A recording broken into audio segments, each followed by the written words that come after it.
ഇന്ത്യയുടെ മുൻ പ്രധാനമന്ത്രി പണ്ഡിറ്റ് ജവഹർലാൽ നെഹ്റുവിന്റെ 62ാം ചരമവാർഷികത്തോട് അനുബന്ധിച്ച് മുണ്ടക്കയം മണ്ഡലം കമ്മിറ്റിയുടെ നേതൃത്വത്തിൽ പുഷ്പാർച്ചനയും അനുസ്മരണ യോഗവും നടന്നു.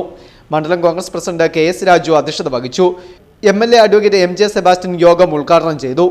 യഥാർത്ഥത്തിൽ ഇന്ത്യ എന്നുള്ള രാജ്യത്തെ ഇന്ത്യയാക്കി 16 വർഷം പ്രധാനമന്ത്രിയായി ഭരിച്ചതും ഇതോടൊപ്പം തന്നെ സ്വാതന്ത്ര്യ സമരത്തിൽ വർഷങ്ങളോളം ജയിലുകളിൽ കഴിയുകയും ചെയ്ത പണ്ഡിറ്റ്ജിയാണ് യഥാർത്ഥ ഇന്ത്യയുടെ അടിസ്ഥാന ശിലയിട്ടത്. ഇന്ന് ഈ രാജ്യം ഈ നിലയ്ക്ക് പോകുന്നത് പണ്ഡിറ്റ്ജിയുടെ ആ ബുദ്ധിപരമായ നീക്കമാണ്. അതേസമയം നമ്മളോട് ഒരുമിച്ച് സ്വാതന്ത്ര്യം പ്രാപിച്ച പാകിസ്ഥാൻ ഇന്നും ലോകത്തിലെ ഏറ്റവും അനിശ്ചിതത്വമുള്ള ദാരിദ്ര്യമുള്ള രാജ്യമായി മാറി.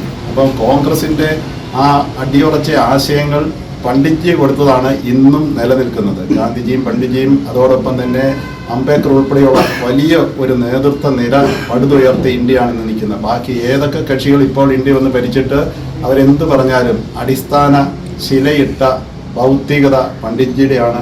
ആ പണ്ഡിറ്റ്ജിയുടെ 62ാം ചരമവാർഷികം പ്രത്യേകമായി ആചരിച്ച മണ്ഡലം കമ്മിറ്റിയെയും അതോടൊപ്പം ഇതിൻ്റെ നേതാക്കന്മാരെയും പ്രത്യേകം അഭിനന്ദിച്ചുകൊണ്ട് ഔദ്യോഗികമായി ഈ യോഗം ഉദ്ഘാടനം ചെയ്തതായി പ്രഖ്യാപിച്ചുകൊണ്ട് യോഗത്തിൽ ജില്ലാ പഞ്ചായത്ത് അംഗം advocate PG Raj, Noushad Illikkal, Benny Chettukuzhi, KN Suresh, advocate Rimil Rajan, KK Janardhanan, VT Ayub Khan, Sabu Madikkankal, Jomy Mathew, Ranjith Kurian, Sinimol Thadathil, Rajani Shaji, Mariamma Antony, Ponnamma, Jancy, ബൈജിനി, Geetha, Manikandan തുടങ്ങിയവർ പ്രസംഗിച്ചു. Festoon news, Mundakayam.